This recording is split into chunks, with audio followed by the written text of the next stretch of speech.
Klabu ya FC Barcelona mwaka 2022 ilimuomba Robert Lewandowski aache kufunga magoli. Yaani klabu ilisema kuwa Lewandowski, sasa inatosha, usifunge tena, tunakuomba usifunge magoli.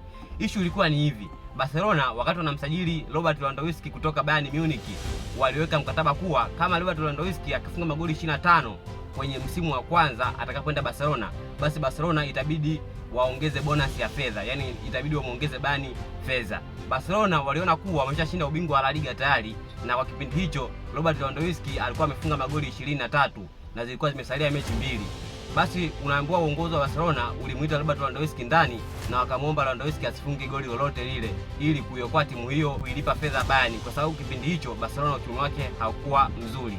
Robert Lewandowski ni kweli alielewa ombi lile na hakufunga magoli. Msimu huo ulimalizika kwa Robert Lewandowski akifunga magoli 23 pekee, na Barcelona ilitoa ubingwa wa La Liga msimu wa 2022-2023.